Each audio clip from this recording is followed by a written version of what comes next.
Welcome, welcome, welcome to Court Vision with So Pretty Tony, where the game meets culture, confidence meets competition, and every player tells a story. I'm your host, So Pretty Tony, bringing you courtside energy, locker room inside, and the real conversation, sharing women's hoops and beyond. From rising stars to game changers, drama and dynasty talk. If it's no, if it's making noise on and off the court, we're breaking it down right here. Lace up, lock in. This is Court Vision with So Pretty Tony. And I will be back right after this.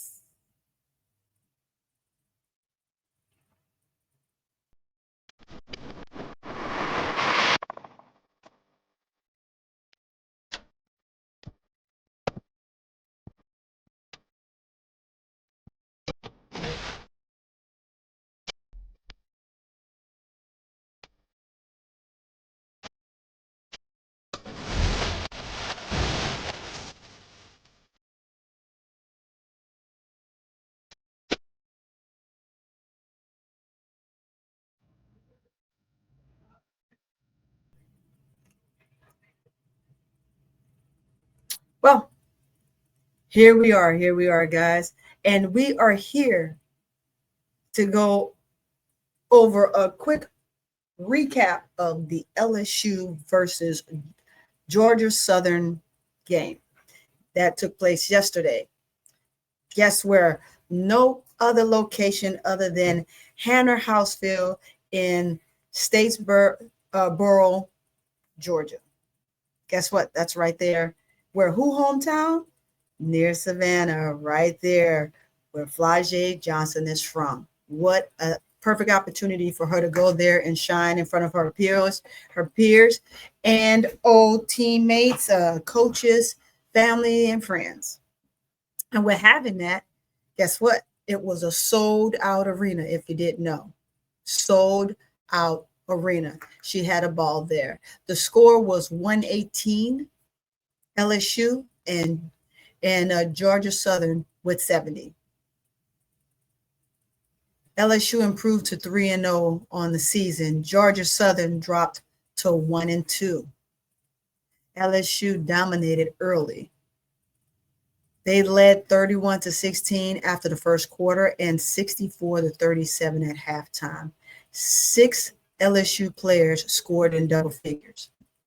Standout performances for this game was Flajay Johnson, who had 19 points, 6 assists, 4 rebounds, and Malaysia for Wiley, who had 19 points, 7 rebounds, along with Kate Kovar, who had 12 points, 14 rebounds.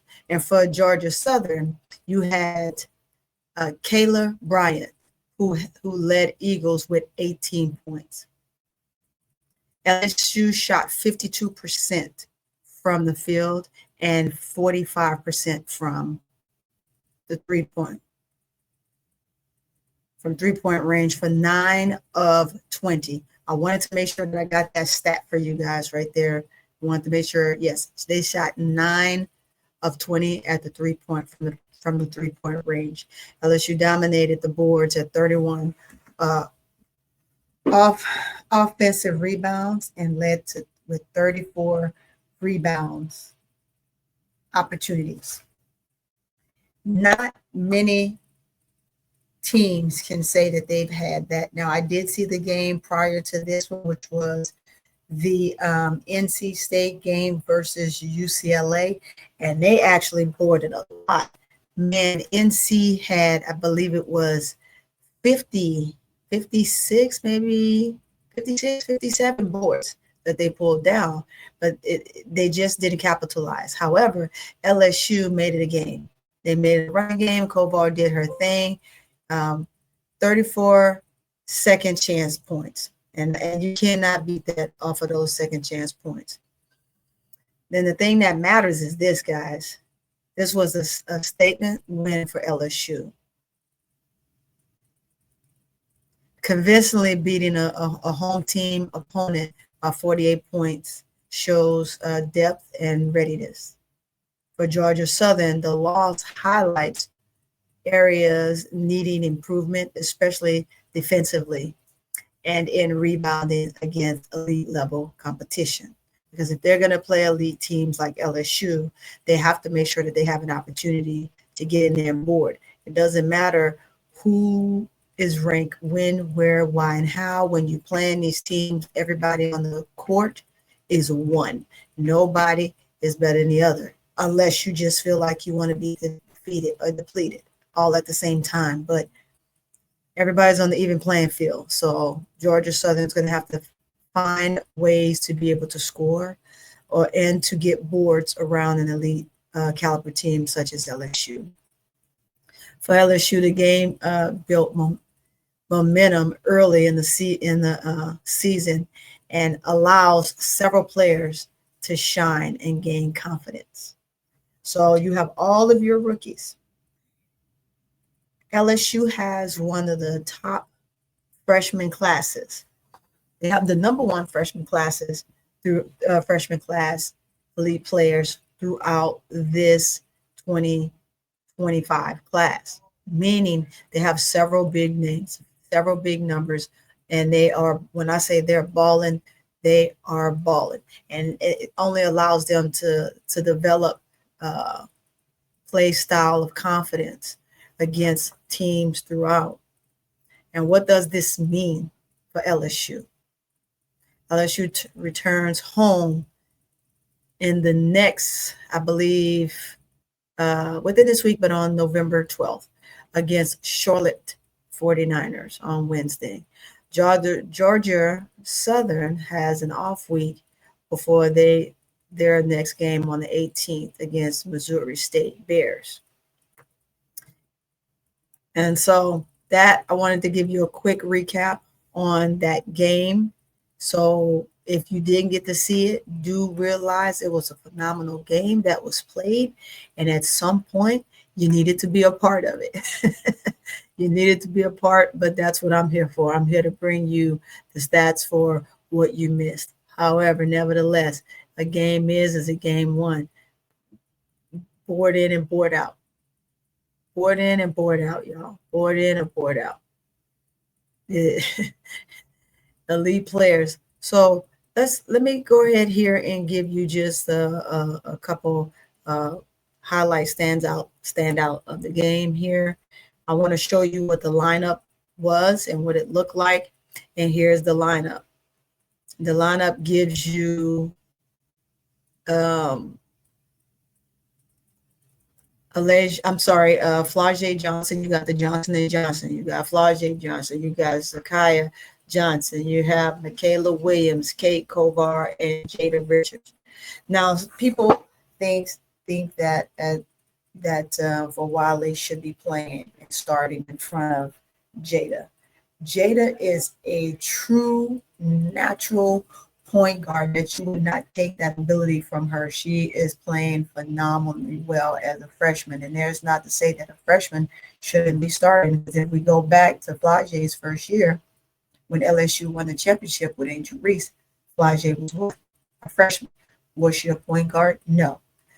Did at some point when Haley Van Lith, HVL, was there, HVL was more of a shooting guard, and now she had to come into LSU and put herself in a position to be a point guard, and it kind of depleted her game just a little bit from that aspect, from the shooting ability, trying to get her groomed as a point guard, and that was one of the reasons why she made the choice to do something different. Love LSU. We're grateful for them giving her the opportunity, but then turn around and make sure that she was able to excel again by going to TCU. So Wiley has an opportunity to do something similar to that. Before Wiley at South Carolina gave spurts of what you're seeing right now in this 3-0 win for LSU and the two preseason games that she played in. Coming off the bench or starting, I think for Wiley going to be the same player either way, and she's going to find ways to get it done. She's super, super quick and she likes to play fast. I know at times Dawn Staley wanted to get for Wally to understand that when it's a time to go and when it's a time to step fast. But if you're paying attention to the game, it's the same way with Mulkey. Kim Mulkey, however, is going to allow her to do more running and gunning because LSU is a running gun team. They like to get the ball and go and put it up at will. But there's going to be times where it's a possession game. And when it comes to possession games, we want to make sure that Wally understands how possession games are worked, and everything's not always I'll go 100 miles an hour. So I get that from Kim Mulkey. I appreciate the fact that this is something that she is teaching her. Wally apparently is extremely excited to be at LSU and willing to go ahead and learn the things that she needs. Come on. Now let's see. Let's go into, and I don't know why my screen loves jumping here, which that is not where it's supposed to go, and this is not where it's supposed to go. It just does like little weird things. So I'm gonna just take you in and out. I'm gonna just stay right here because right here is easy. It's super easy for me. So I'm not covering up my beautiful layout. Tell me if you like it, guys. I know it's really, really nice, really pretty. But let's get you just give you a little bit more, some more screens of last night's game from LSU against Georgia. Let's see, let's get there. Let's get there.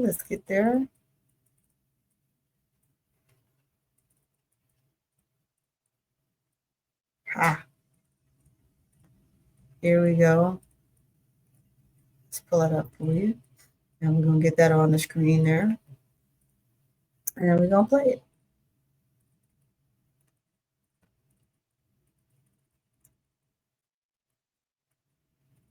I'll get that on the screen there, and I'll play that for you. Here we go. Let's see. Pull her up. There we go. And I'm going to play this. I think it has some music in the background. Let's see. I'm going to go ahead. I'm going to press play. I'm going to take the sound. Let me leave the sound on and see what happens.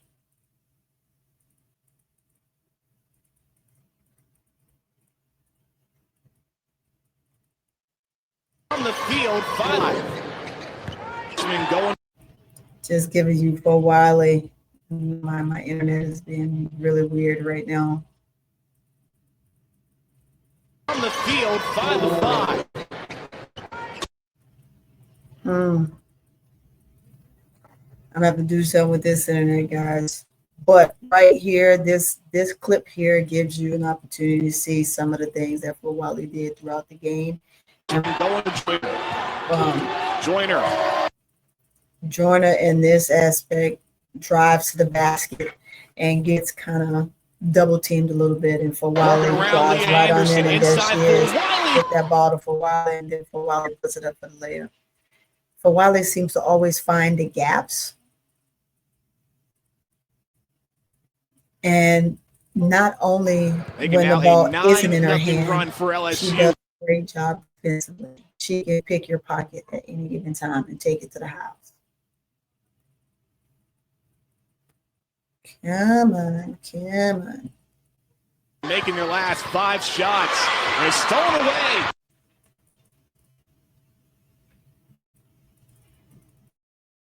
Yes.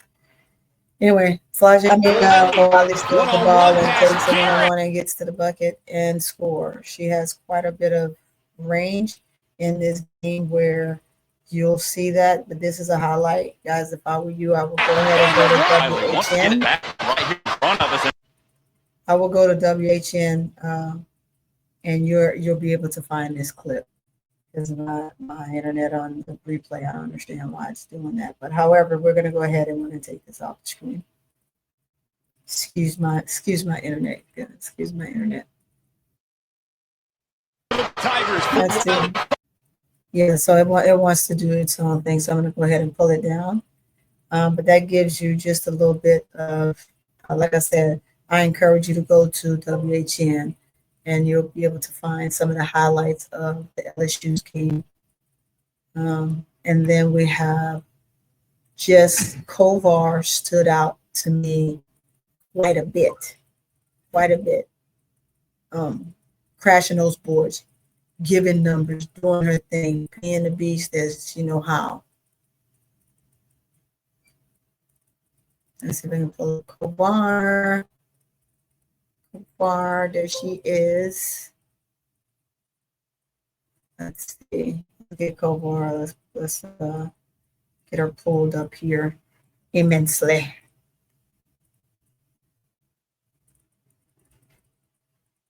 And Kate, like I said, I gave you her stats for the game.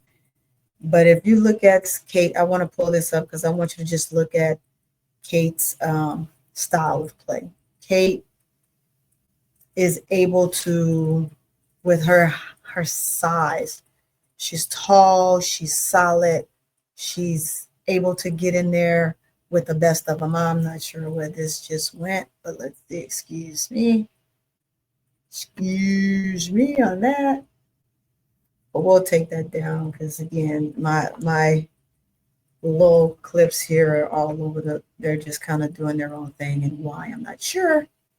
But if you saw that photo of Kate, you got to see her size and see what she's capable and able to do, and a body that big right inside the paint. Here we go. I was able to track her back down there, so you can see. And having a size and a stature like that at her height, I believe she's 6'5". Man, she's solid. And I got to see her get a little fierce last night. She said a few words when on one of the fouls in one of the areas where one of the girls from Georgia Southern fouled her, and she was kind of hanging off of her, and I got to see a little feistiness in Kovar. So we like that over there at LSU. Not to say that we're violent, but we like to be physical, we like to go fast, and we like to play hard. But again, Kovar hit her double-double last night. She had a double-double and just did her thing. There's one more clip I'm going to show you all. Let's get to it. And I wanted to show the video of just the love that Flage received while she was home. It was a great crowd. There's an interview out there that shows you just how excited she was to be home and to play for her home team. See, after the game, she's sitting there, she's doing autographs and signing. Now, mind you, when Flage, if you go back to the game, I'm sorry and you weren't paying attention. If you go back to the game, I think that was 5. I think it was 5:05 left on the clock in the fourth quarter, and they pulled Flage out, and Flage immediately went to the stands and started thanking family and friends and fans in the stands and doing autographs super early. So this is one of those pictures where you just see the love.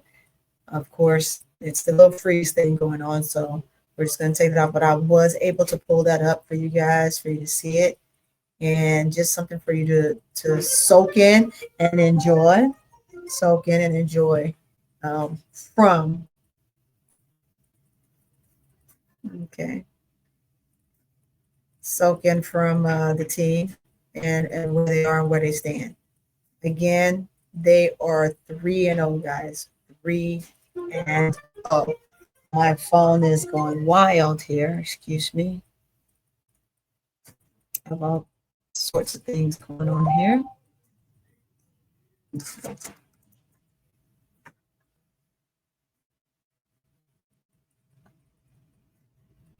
There we go.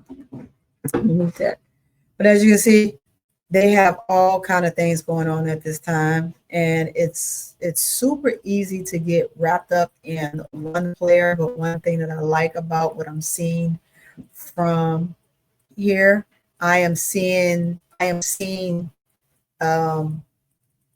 LSU play together like one team, just having one entity, and you being a solid foundation and a solid rock. You're able to dominate from anywhere. Why? Because you know that your teammate has your back, no matter what's going on or how you depict it or where you want to put it. They're a solid team. I like what I saw. The guards are extremely fast. But guess what, guys? They can shoot the ball immensely well. They're very poised on their shots. No matter how erratic the game may seem, if it's too high or it's too low, they look even keel. And I love that. I absolutely love that. And with that being said, guys, that is my take and what I have right now on LSU, with more to come. As we know, LSU is my team, and we're just going to get it done. We're just going to get it done. No, come hell, high water, y'all. This might be the year. This might be the season where we see LSU get back to the championship game. Of course, they have a lot of teams. There's a lot of teams with a lot of talent. So do not quote me on that. I'm just saying what I see from LSU and how well they look right now. And I know folks are going to say, well, they're not playing anybody. They're playing somebody. The team just isn't of caliber as you who watch it may want them to be. I'm going to say that because every team that they're playing is a Division I school. And as they play those Division I schools, it's not LSU fault that before they get into conference play, that this is who they're playing, right? Everybody has to have somebody to play. And with them absolutely having to have somebody to play, they choose to play teams like this. And that's just giving Flage an opportunity to show love in her city. If you've ever followed Kim Mulkey, you know that this is the way that Kim Mulkey rolls. Kim Mulkey will always go and let your better players go play somewhere near their hometown where their family and friends and teachers and teammates can come and watch them play. That's always been Kim Mulkey's MO. So for everybody that like to say that she's playing an elementary school team, stop it. Don't do that to those teams. Those teams are who they are.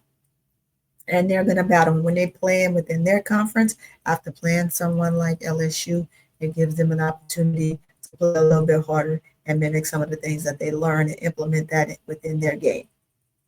So then they, too, can be an elite player, an elite standout on their team, and their team can also stand out amongst the rest. So, well, guys, with that, that's going to wrap it up here on Court Vision with my breakdown of the opening season, because we are still here in the beginning of the season, although this is game 3. And I like breaking it down to the T and giving you the nuts and bolts of the game, and spilling some tea all at the same time. If I heard some tea, and I don't have no tea other than the fact that let these teams go out, play hard. This is the beginning of the season. Let's see how they fare once they get within their conference play and see how they fare out. I'm also going to watch the UConn game.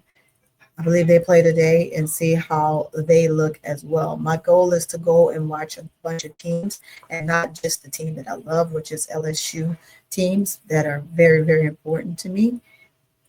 Louisiana team, not LSU teams, guys. Track that. Louisiana teams. There's more teams in Louisiana than just LSU, and they are in different conferences. So I would love to be able to bring more of Louisiana sports to you all. So go and get in the comments and hit that like button and share the video if need be. If you're not a member, please do go ahead and subscribe. I see you in the comments. Go ahead and make it happen. Hit that like button. It doesn't hurt anything. Won't hurt, harm, or damage nothing. And so we're going to continue to talk about LSU moving forward and about the dominance that they have going on with setting a bar and the standard for future players to come as well. And so I'm So Pretty Tony, and you know the vision. you know my vision because I have shared my vision and what I want to bring to you and offer to you on my platform. Continue watching. There's more to come, guys. More to come. I won't fail you at all. Always make sure you stay tuned. We see you on games and the differences of each of those games. There, nobody's gonna always be the same. So it's been for Wally these 3 games, and it may be for Wally for the rest of the season. We cannot dismiss Caleb Williams, who is playing phenomenally well. That's a sleeper. That's a sleeper. Come on. That's a sleeper for you guys. That's a sleeper. And so understand that it's going to be a battle. We love it. And with that being said, stay tuned, stay hyped, and keep court vision sharp. And I will catch you on the next rebound.